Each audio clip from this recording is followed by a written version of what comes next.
दक्षिणामूर्ति स्तोत्र दूसरा स्तोत्र से बीजस्यन्तरिवं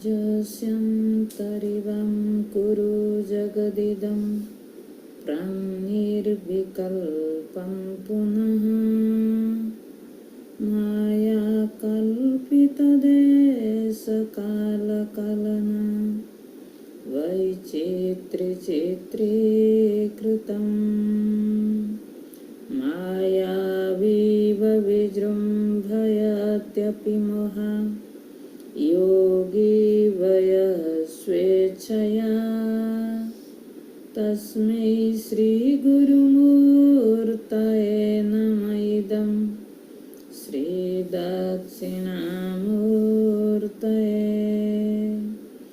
यस्यैव स्फुरणं सदात्मकमसत् कल्पार्थकं भासते साक्षात् तत्त्वमसीति वेदवचसा यो बोधयत्याश्रितान् यत्साक्षात्करणात् भवेन पुनरावृत्तिर्भवम्भोनिधौ तस्मै श्रीगुरुमूर्तये नमः इदं श्रीदक्षिणामूर्तये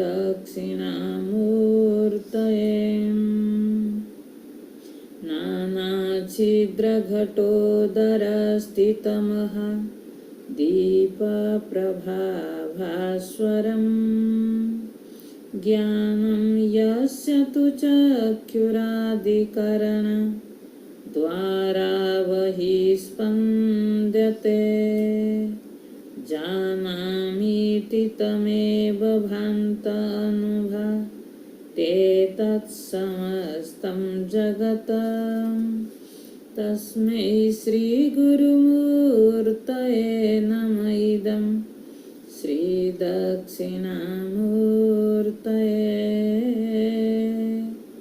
श्रीदक्षिणामूर्तये।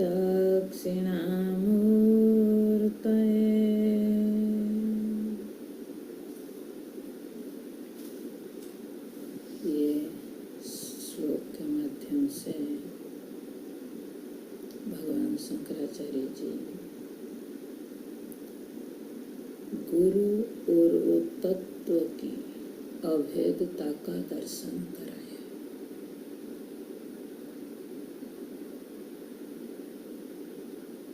जिसको उपनिषद में कहा गया ब्रह्मवेद ब्रह्मे भगवती, जिसने उस ब्रह्म सत्ता का दर्शन किया। दक्ष शब्द इसलिए कहा जिसने साक्षात्कार किया वो साक्षात्कार करा सकता है, जिसने नहीं किया वो करा नहीं सकता है। इसलिए मैंने कई बार कहती, ये व्यासपीठ पर बैठ जाना कोई मजाक की बात नहीं है। कोई भी आकर के बैठ जाता है किताब लेकर के, भाषण देने का बड़ा भय भी नहीं लोगों को होता है।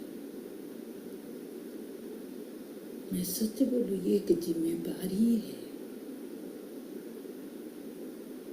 कोई ऐसे चीज यहाँ भाषण दुनिया को बताने के लिए नहीं, किताब में क्या लिखा गया उसको बताने के लिए नहीं।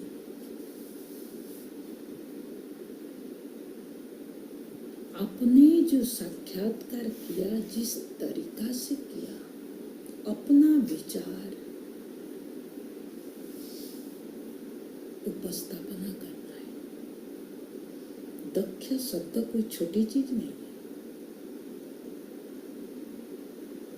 वो समर्थ होना चाहिए, अपने आप से पूछना है। हम इस बात को समझा,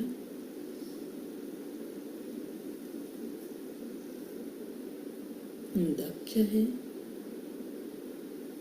समर्थ है,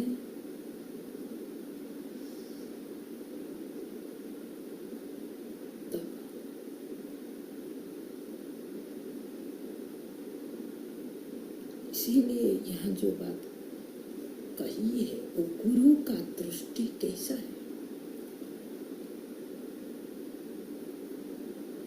वो जिस जगत में रहता है, व्यवहार होता है, रहता है क्या, व्यवहार होता है, जगत के प्रति उसका दृष्टिकोण क्या है, अपने प्रति दृष्टिकोण क्या है। हमने आरंभ में भी कहा था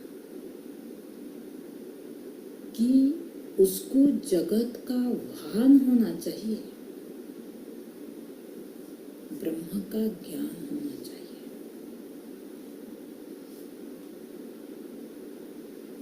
जगत किस रूप में भास रहा है, पहला श्लोक में कहा माया, निद्रया।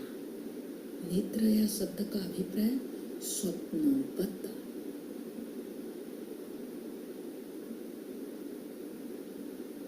इसीलिए मैं रोज पाठ करती हूँ, उस गुरु को नमन करता हूँ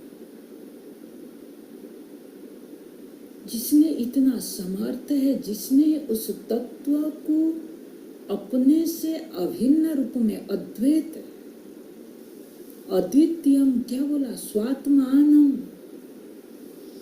स्वयं अपने आप को अद्वितीय रूप में जिसने देखा, वही उपदेश कर सकता है। और उपदेश करने में भी जो दक्ष है, समर्थ है। किसी का कंठ बहुत बढ़िया है तो वो दक्ष है, किसी को भजन अच्छा गाना आता है तो वो दक्ष है, नहीं होता है। इसके लिए एक योग्यता, जिसके अंदर तड़प है, जिसने ये ज्ञान को तड़प तड़प करके पाया। मैं देखती हूँ तो हमने उस संत को देखा जिसने इस ज्ञान के प्रति समर्पित, ज्ञान के सिवाय जीवन में किसी भी चीज के प्रति वर्ण न हो, बाहर विषय से अनासक्त, अनभिज्ञ नहीं कहेंगे। आप अनभिज्ञ होंगे तो फिर आप कैसे अज्ञानी का निवर्तन कर सकते हैं। इसीलिए तो कहा जगत का भान हो, जगत में दोष दर्शन जिसने किया है उसने करा सकता है।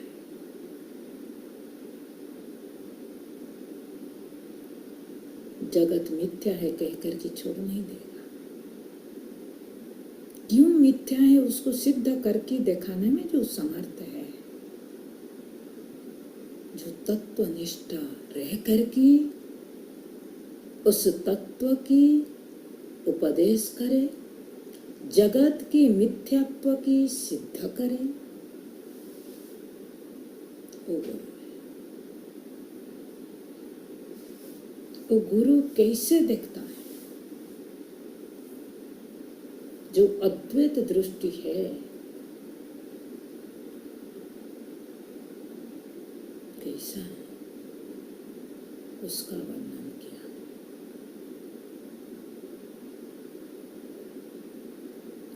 पहला श्लोक में आत्मा की अद्वितीयता और जगत माई के है, ये बात बता दिया। दूसरे श्लोक में जगत का व्याख्या किया। जो जगत में आप आसक्त हो, जगत मतलब क्या, जो नाम रूप, जो समष्टि कर्म फल रूप में असंख्य नाम रूप चित्र विचित्र के तरफ आपके सामने है, जिसके साथ आप व्यवहार कर रहे हैं,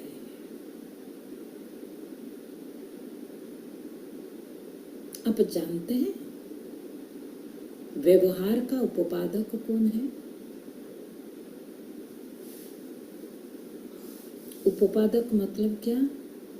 व्यवहार को जो कराने में समर्थ है, जिसके कारण व्यवहार होता है। दो शब्द दिया, देश काल कलमा। देश काल को हटा करके आप व्यवहार नहीं कर सकते। लेकिन ये मत कहना कि देश काल ही व्यवहार को जन्म देता है ना।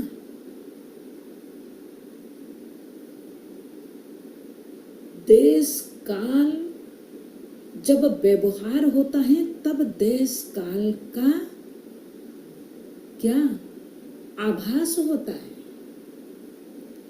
अवधारणा होता है। व्यवहार के बिना देश काल का अवधारणा हो नहीं सकता है। हमने दृष्टांत दिया था घड़ी का। सुई, एक सुई से दूसरा सुई तक जाने में जो होता है क्रिया,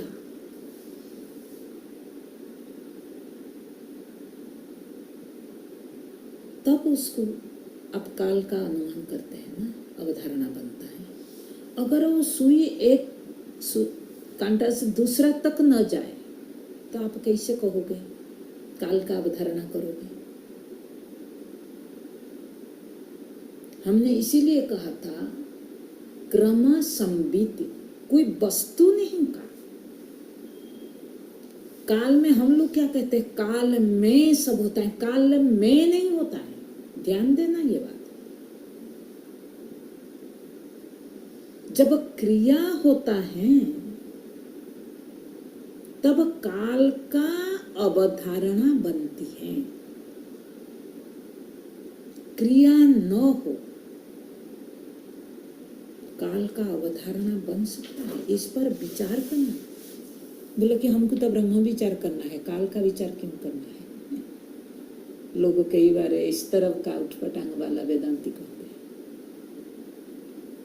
ये सब वेदांत के अंतर्गत का विषय है।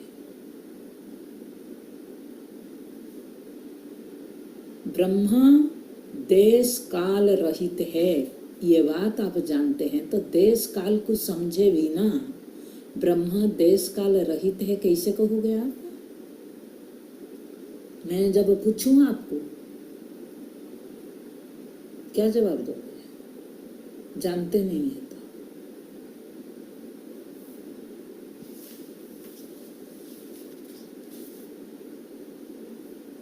इसीलिए ये जानना जरूरी है। शंकराचार्य जी मूर्ख नहीं थे, आप पंडित हो।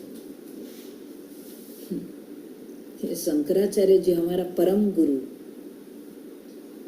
जिसके कारण आज हमको वेदांत मिल रहा है, तो उसो के कारण नहीं मिल रहा है।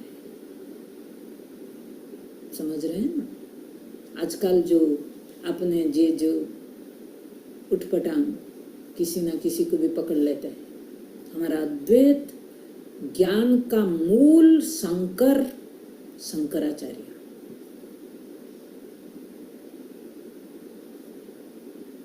और जिस तरीका से उन्होंने उपस्थापना किया वेदांत का,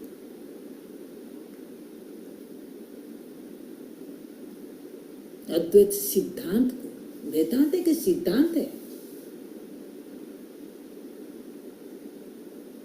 प्रमाण है।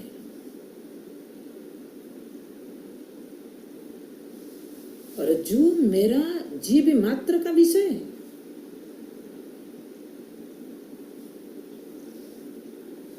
जिस जगत में हमारा आश्रय बुद्धि है, जीव हमेशा सोचता है ये जगत मेरा आश्रय है।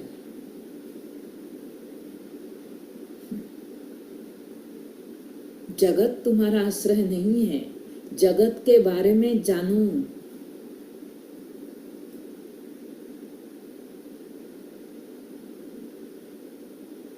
बोल रहे हैं ये जगत का जो वैचित्रता का प्रकट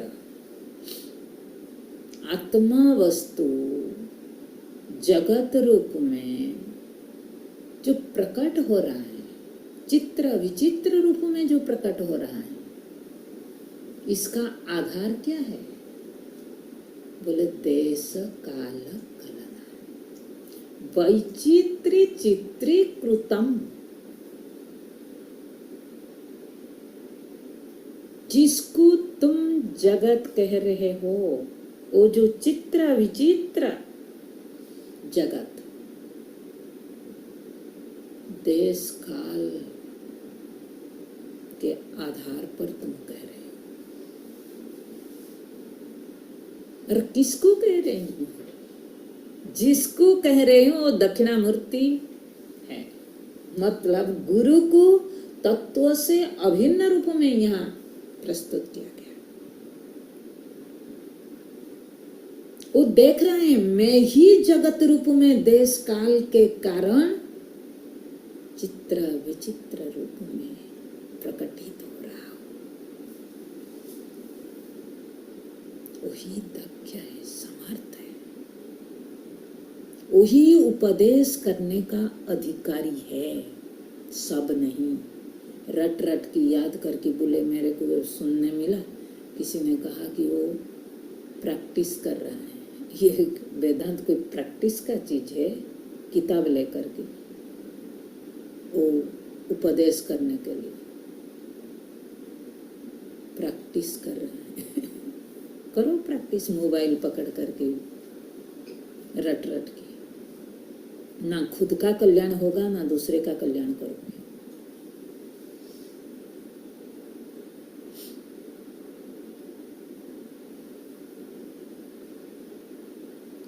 ब्रह्म ज्ञान एक कोई मामूली चीज नहीं है, ये हम चाहें, इसीलिए परंपरा का जरूरत पड़ता है।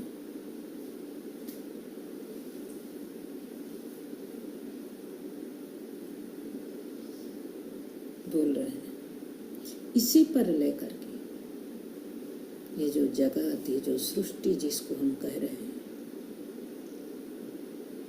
ये देश काल के कारण जगत हमको दिख रहा है। किसी ने कहा इसका मतलब जगत का सृष्टिकर्ता देश काल हो गए, कोई कहेगा? नहीं। क्या कहा देश काल को? कलना। देश काल भी कल्पित है, ध्यान दें। जिसी देश काल के कारण जगत तुमको देख रहे हैं, दिखाई पड़ रहा है, वो देश काल भी कल्पित है, तो जगत क्या होगा? कल्पित होगा या सत्य होगा? देश काल भी तो कल्पित होगा, सॉरी जगत भी कल्पित होगी।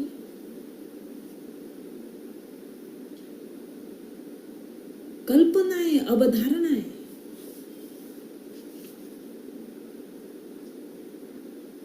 आप जो कहते हैं अभी, मैंने बाद में, यहाँ वहाँ, ये सब क्या है? ये शब्द प्रयोग नहीं होगा तो आपको देश काल का मालूम पड़ेगा। इसीलिए हमने कहा था क्रिया संबित, क्रियाएं, ये सब क्रियाएं नहीं होगी तो मालूम नहीं पड़ेगा। जगत को लेकर के हमने आरंभ में कहा था, जगत मतलब जायते, गच्छति, तिष्ठति, इब। इब एब नहीं, इब मतलब दिखता है नहीं। जगत स्थिर जैसा दिखता है नहीं।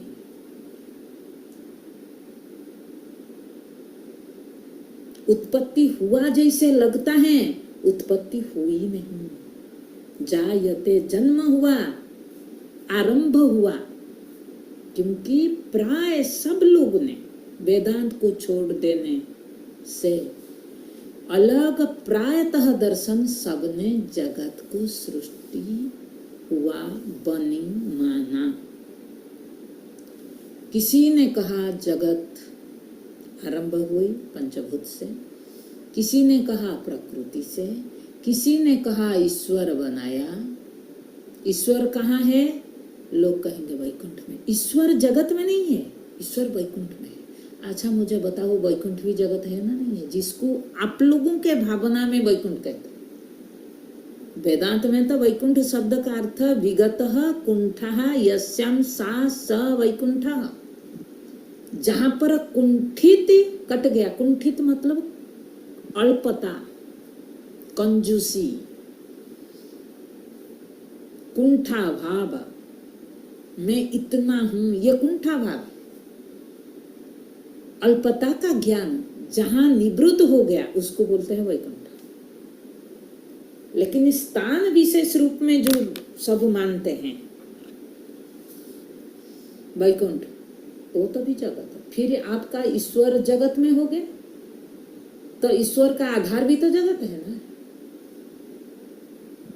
फिर जो ईश्वर जगत में रहता है वो जगत का निर्माण कैसे करेगा? ये सब ना थोका विद्या है, लोगों के ऊपर थोक दिए, लोगों ने अंध श्रद्धा के बल पर सब मान लिए। हाँ वैकुंठ में है, हाँ कैलाश में है, हाँ साकेत में है। आपने देखा कभी? जिसने कहा उसने देखा।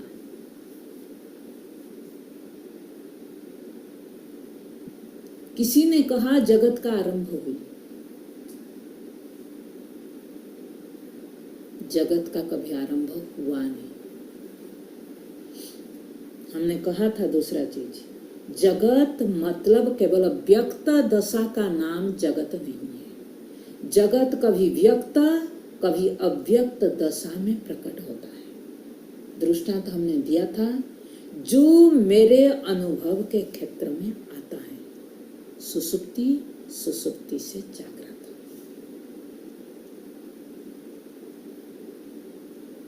गाढ़ निद्रा में जगत का लय होता है, अव्यक्त दशा। यहाँ उस बात का दूसरा श्लोक में वर्णन किया, बीजा श्यांतरिवाम कुरुम जगदिदम। ये जगत जो इदम इदम रूप में प्रकट हो रहा है, उसका लय स्थान कौन है? अहं सत्ता।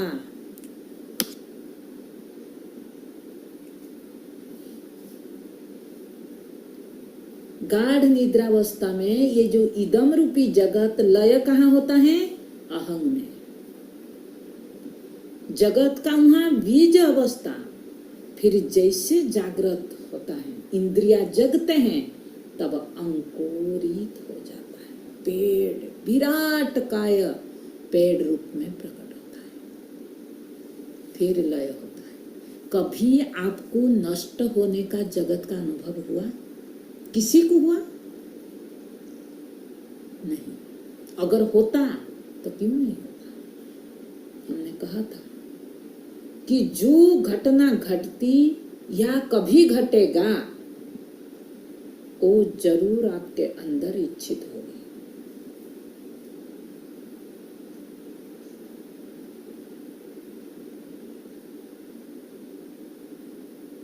जगत कभी किसी ने नहीं देखा नष्ट होने का। जो जगत लय होता है वही जगत का उदय होता है। इसीलिए हमारा बुद्धि में ये रहना चाहिए, जगत मतलब व्यक्त अव्यक्त दशा। ये भगवत गीता में भी दिया। हम रोते क्यों? हम रोते इसीलिए, किसी व्यक्ति का मृत्यु जब होता है हम रोते हैं, हमको लगता है वो नष्ट हो गया। वो जीव का लय हुआ, नष्ट नहीं हुआ। फिर उसका उदय होगा। आपके साथ नहीं होगी और किसी के साथ होगी। पूरा जगत ऐसा है। बोले जैसे बीज से अंकुर निकलता है ऐसे ये जगत भी उदय होता है, लय होता है, उदय होता है, लय होता है प्रत्येक समय। ये जो उदय लय का क्रम संबित जो चलता है उसी का नाम है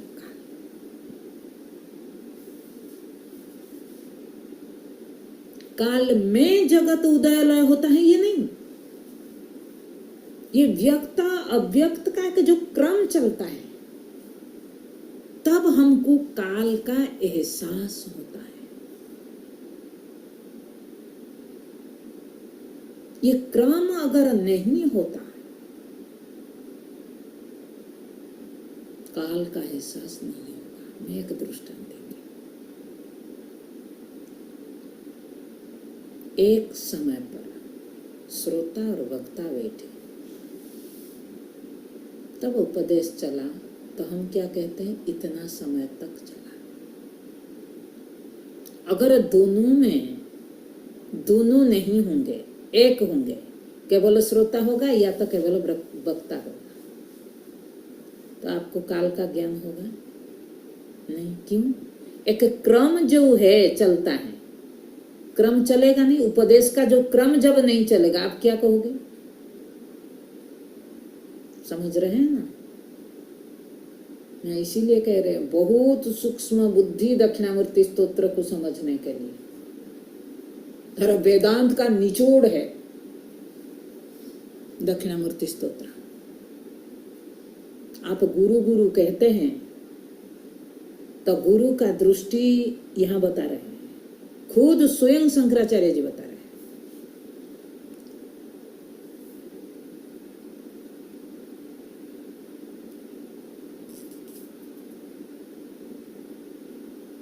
इसीलिए जगत का ना आरंभ कभी हुआ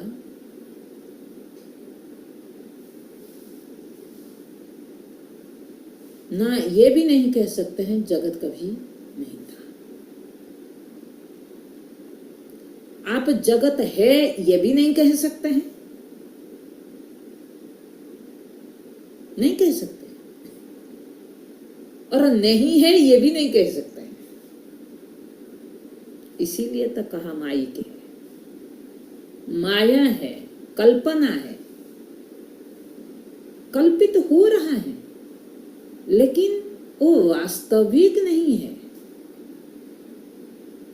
ऐसे चलता रहता है, कभी दिखता है कभी नहीं दिखता है। जैसे हमने दृष्टांत दिया था आकाश में नीलिमा। आप क्या कहोगे, कब आरंभ हुआ आकाश में नीलिमा? आरंभ हुआ, आकाश में नीलिमा आरंभ हुआ। चलो इसको छोड़ दो, स्वप्न को जाओ। मैं आपसे पूछूं कब से स्वप्न का आरंभ हुआ? कोई कह सकता है?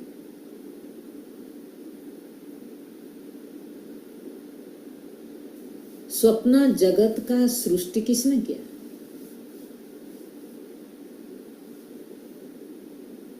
आप अर्धनिद्रा अवस्था में जाते हैं तो स्वप्न का उदय होता है, गाढ़ निद्रा अवस्था में जाते हैं स्वप्न का लय होता है।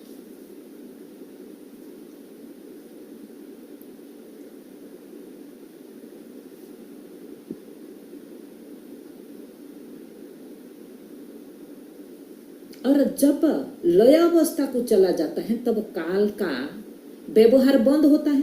ध्यान देना, मैंने एक काल का परिभाषा भी बताया था, व्यवहार उपपादक।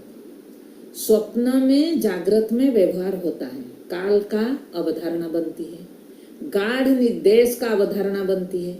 गाढ़ निद्रा में व्यवहार बंद हो जाता है, आपको देश काल का अवधारणा बनती है, नहीं होता है, वो भी लय हो जाता है। जिसी देश काल में तुम जगत को देख रहे हैं, मैं इस देश में हूं, मैं उस देश में हूं, मैं इस समय हूं, मैं उस समय हूं, उसने यहां है, उसने वहां है, ये सब व्यवहार कर रहे हैं ना। तो इसका अर्थ क्या निकलता है कि मैं किसी देश काल में हूं, यही है ना। अगर आप ध्यान दोगे अर्थ ही निकलेगा कि मैं किसी देश में हूं, मैं यहाँ हूं। मतलब क्या? मैं किसी देश में हूं, मैं तब था, मैं उस समय था। मतलब काल में अपने आप को देखते हैं। अगर आप अपने आप को देश काल में देखते हैं तो इसका मतलब क्या? देश काल को तुम्हारा ज्ञान होना चाहिए, तुमको तो देश काल का ज्ञान नहीं होना चाहिए। समझ रहे हैं ना? जिसमें जो चीज दिखाई देता है वो प्रकाशन का ज्ञान का सामर्थ्य किसमें होता है? उसी में होगा। लेकिन यहाँ देश काल को ज्ञान नहीं है, मेरा ज्ञान नहीं है। ध्यान से इस क्लास को दोबारा सुनना, बहुत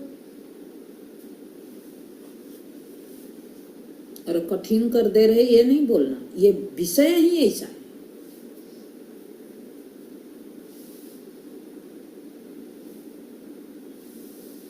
भगवान उसी अवधारणा को हटा रहे हैं। तुम अपने आप को अब तक किसी देश काल में जो देख रहे थे, देख रहे हो, क्या तुम किसी देश और काल में हो?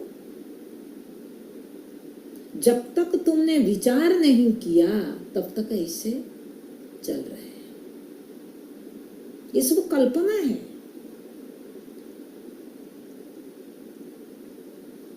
अगर तुम देश काल में हो तो गाढ़ निद्रा अवस्था में देश काल का अवधारणा नहीं रहता है। क्या तुम ये कहते मैं भी नहीं था? किसी को तो ये ज्ञान नहीं होता है मैं नहीं था।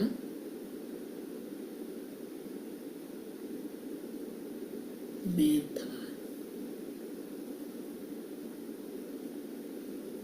मतलब क्या? सुसुप्ति प्रमाणित कर रहे हैं, सबको यह अनुभव होता है। सुसुप्ति प्रमाणित कर रहा है कि हम किसी देश काल में नहीं है। मतलब मैं कल्पित नहीं हूं। कभी जिसका आ रहे हैं उसको रिमूव करो, कल से उनको कट कर देना बस।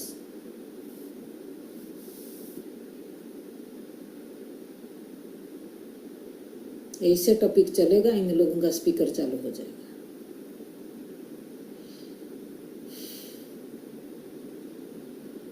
मैंने कई बार कहा डिसिप्लिन नहीं है क्लास में, कभी सोचना भी नहीं आने के लिए। मुझे नहीं चाहिए इसे श्रोता। अब तक बंद नहीं करते हैं।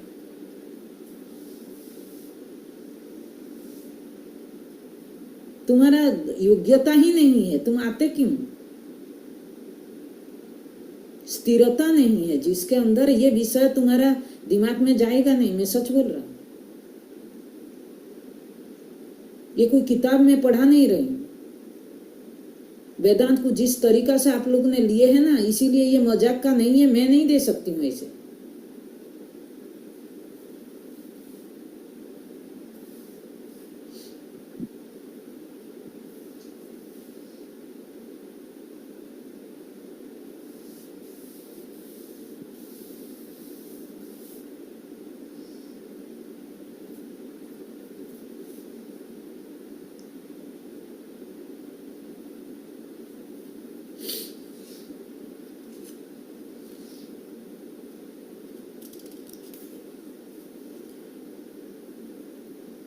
तो रिमूव कर।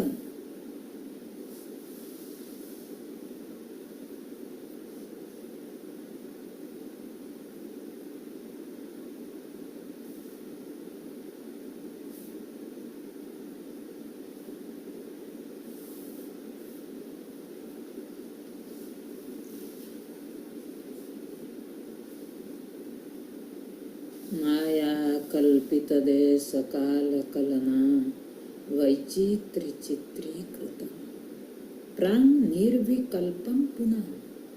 प्रांग, जब प्रांग निर्विकल्प, निर्विकल्प क्या है? गाढ़ निद्रावस्था। निद्रावस्था से जब आप उदय होते हैं तब फिर अंकुरित होता है। यहाँ निर्विकल्प और प्रांग मतलब क्या, जागृत और सुसुप्ति जैसा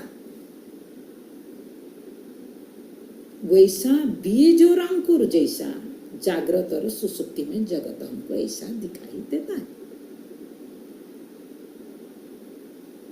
उसके लिए और एक दृष्टांत उन्होंने दिया, माया विम्ब विजृंभयत्यपि महा योगी भय स्वेच्छया। बोले मायावी इव, मायावीव मतलब मायावी इव, जैसा मायावी जादूगर। बचपन में आपने जादूगर देखा होगा, हमने देखा। छोटे जब थे हमारा गांव को एक जादूगर आया और उन्होंने क्या किया है कि गोबर का ऐसे गोबर लिया और लड्डू बनाया गोबर में, सबको दिखाया, बोला खाओ, किसी ने थोड़ी खाएगा। उन्होंने एक वो गोबर को लेकर के ऐसे एक डब्बा में भर दिया, ऐसे हिला हिला दिया और लड्डू बना दिया। जब लड्डू सबको देने लगा, सब लोगों ने खाने के लिए सोच रहे थे, हमने देखा जादूगर आते हैं, एक बक्सा के अंदर लोगों को क्या करते हैं, भर्ती करके 3-3 टुकड़ा करके दिखा देते हैं। अरे हमको ऐसे लगता था 3 टुकड़ा दिखता था, एक इंसान को 3 टुकड़ा कर दिया। कैसे करता है, सो इच्छया, क्या दिया, यह स्वेच्छया, माया भी तुम्हारा इच्छा से नहीं करता है। वो जादूगर अपने कल्पना से, इच्छा शब्द का अभिप्राय यहाँ क्या, कामना नहीं, यहाँ इच्छा, सो इच्छा मतलब स्वयं के कल्पना में उन्होंने क्या करता है, जो चीज, इसका अभिप्राय क्या है, जो चीज असंभव है वो कर नहीं सकता है, हो नहीं सकता है, उसको हमारा सामने दिखाता है ना, नहीं है। वो जादूगर जो दिखा रहे हैं गोबर को, लड्डू कभी हो नहीं सकता है, लेकिन हमको लड्डू रूप में दिखा दिया। इंसान को काट के 3 टुकड़ा करके फिर जिंदा नहीं करा सकता है, जिंदा इंसान को 3 टुकड़ा नहीं करा सकता है, लेकिन दिखाता है हमें, हम देखते हैं। कैसे, सोच्छया मतलब स्वयं के कल्पना से। बोले योगी भी, ये दक्ष गुरु भी वो जानता है, हाँ, ये विश्व मेरा कल्पना है, मैंने, मेरे से उदय हुआ, मेरे में लय होता है, ऐसे देखता है। अपने से ये जगत को कभी वो अलग नहीं देखता है। जब आंख खोलता है, देखता है मैं इस रूप में प्रकट हो रहा हूं। जगत को कभी योग क्या दिया, महायोगी व यस्वच्छया, वो महायुगी है। ये जादूगर किया, वो सबसे बड़ा जादूगर है जिसने जगत को अपने से अभिन्न रूप में देखता है। मेरा कल्पना है, माया है।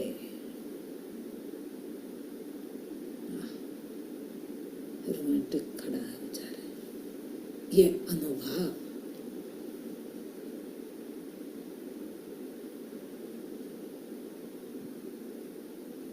उसने ऐसे देखा, इसीलिए हम कहते हैं ये जगत क्या है, ईश्वरीय है, जीवकृत नहीं है। किसकी दृष्टि में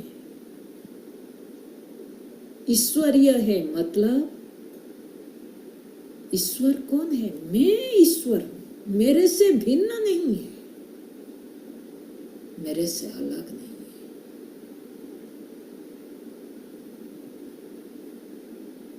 जैसे मकड़ी अपने अंदर से जाल को बिछा करके उस जाल को देखता है तो वो सही है, अगर जाल में परिभ्रमण किया तो फंस जाता है, उसी में बंध जाता है। सबका स्थिति वही, फर्क इतना है, महायोगी देख रहा है, वो वहां रमण नहीं करता है। रमण तो अपने में करता है, जगत में नहीं, नाम रूप में नहीं। हम मकड़ी के तरफ जाल के अंदर घुस करके अपना बनाया हुआ जगत में फंस जाते हैं। क्यों बंद क्यों जाते हैं? हम देखते नहीं है, मैं ही इस जगत रूप में दिख रहा हूं, मुझ में रमण करना है, न कि जगत में रमण करना है। अपना विभूति, ये मेरा विभूति है, इसी को गीता में यही भाषा दिया गया। हिमालय क्या है? बोले मेरा विभूति है। ये मुनि ऋषि क्या है? मेरा विभूति है। भू सत्तायाम, सत्ता विशेष रूप में, वो सत्ता विशेष विशेष रूप में प्रकट हो रहा है। विशेषता मेरे से भिन्न नहीं है।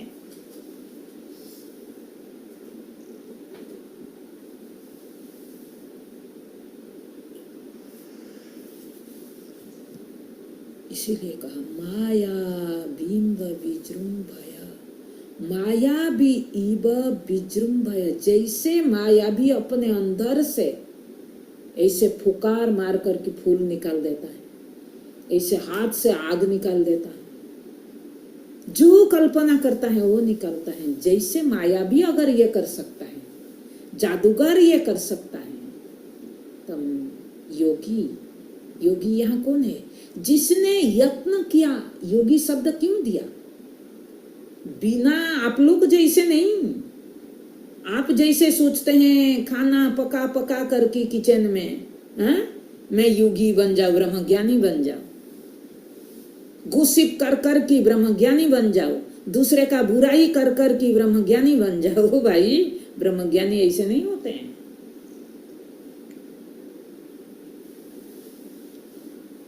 हम जिसे देख रहे हैं, तुम ऐसे बताओगे तो तुम ब्रह्मज्ञानी है, हम पहचान करेंगे, वो ब्रह्मज्ञानी नहीं है।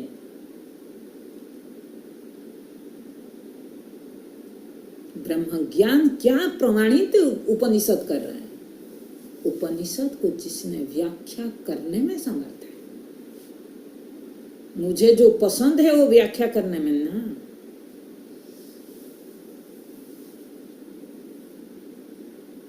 तुम करता हूं क्या ब्रह्म विद्या का? तुम्हारा चॉइस होगा।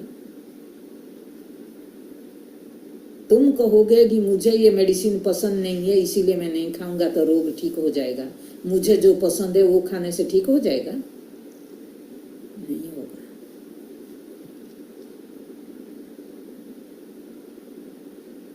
माया भी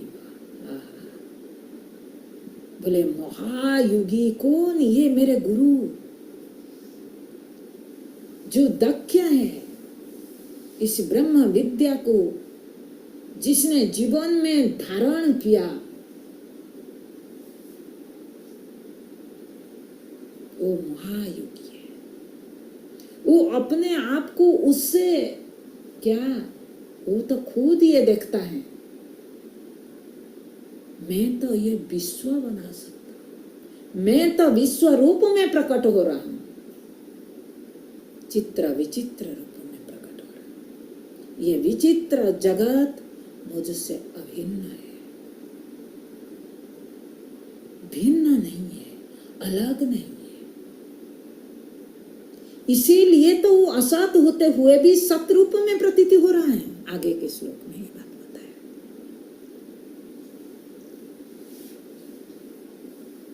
सतरूप में प्रतीति हो रहा है। किसके कारण? अगर मेरे से जगत भिन्न होता, मुझे बताओ, जगत में आपको सुख रूप का दर्शन नहीं होता। जगत अपने से अगर भिन्न होता, जगत आपको असत रूप में प्रतीति होता। सतरूप में प्रतीति हो रहा है, ज्ञान रूप में मालूम पड़ रहा है, सुख रूप में प्रतीति हो रहा है। किस लिए? क्योंकि जगत मुझसे भिन्न नहीं है।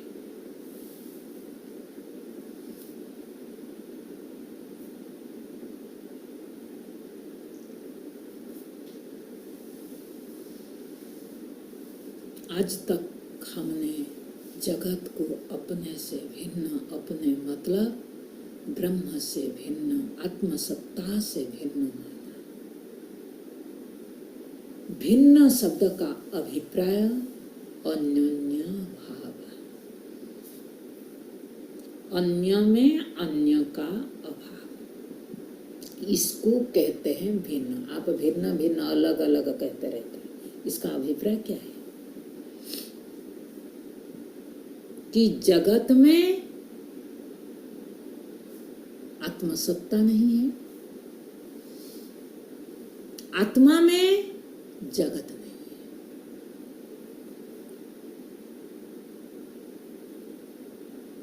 अगर आप कहोगे जगत में आत्मा नहीं है, जगत तो असत है। अगर आत्मा नहीं है, फिर जगत सतरूप में क्यों प्रतीति होता है? नहीं होना चाहिए। जगत अगर आत्मा से भिन्न है, सबको, अज्ञानी मात्र को, जीव मात्र को असत रूप में प्रतीति होना चाहिए।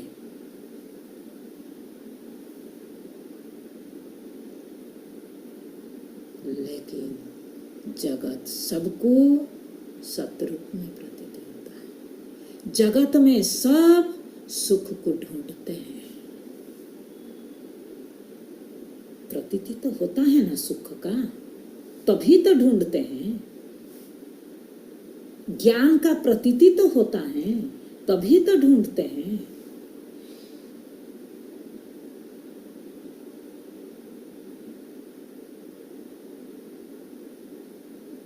सत असत को जानो।